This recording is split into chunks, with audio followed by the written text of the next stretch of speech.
New জার্সির MetLife স্টেডিয়ামে আজ রাতে ব্রাজিল মরক্কো ম্যাচ শেষ হলো 1-1 গোলে। কিন্তু মাঠের ভেতরের লড়াইয়ের বাইরেও আলাদা দুটো মুহূর্ত আজ রাতের গল্প হয়ে থাকবে।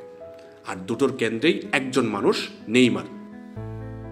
ভিনিসিয়াস জুনিয়র যখন 32 মিনিটে সমতা ফেরালেন, ডাক আউটে থাকা নেইমার যেন নিজেকে ধরে রাখতে পারলেন না।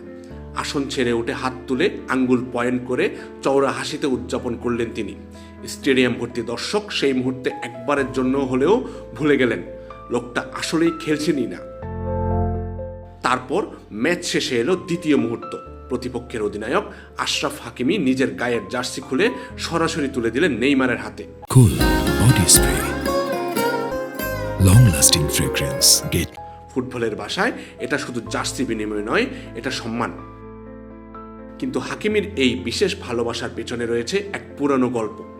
2021 সালে হাকিমি যখন পিএসজিতে যোগ দেন, তখন থেকেই দুজনের মধ্যে গড়ে ওঠে আন্তরিক সম্পর্ক।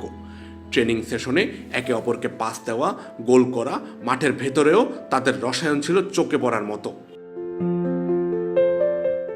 একবার মাঠে উত্তেজনায় দুজনের মধ্যে কথা কাটাকাটির পরিস্থিতি তৈরি হলেও সেটি বেশিক্ষণ টেকেনি। নেইমার সোশ্যাল মিডিয়ায় হাকিমির সঙ্গে ছবি পোস্ট করে লিখেছিলেন, ভাই, ভুল বুঝাবুঝি হয় কিন্তু বন্ধুত্ব থাকে। হাকিমিও একই সুরে সাড়া দিয়েছিলেন। পিএসজির সেই দিনগুলো এখন অতীত। নেইমার ক্লাব বদলেছেন, হাকিমিও এগিয়ে গেছেন।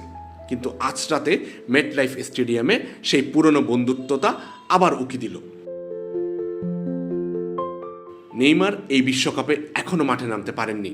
হাঁটুর লিগামেন্ট ছিঁড়ে যাওয়ার পর থেকে দীর্ঘ লড়াই করে স্কোয়াডে ফিরেছেন, কিন্তু ফিটনেস এখনো পুরোপুরি আসেনি। কোচ কার্লো আনচেলত্তি আশাবাদী, আগামী সপ্তাহে হাইতির বিপক্ষে হয়তো দেখা মিলবে তার। ততদিন ডাগ আউটে থেকেই সতীর্থদের উৎসাহ দিয়ে যাচ্ছেন এই 34 বছরের তারকা। আজ রাতের দুটো মুহূর্ত তাই শুধু আবেগের ছবি নয়, একজন যোদ্ধার বার্তাও। মাঠে না থেকেও যিনি বলে দিচ্ছেন, আমি আছি।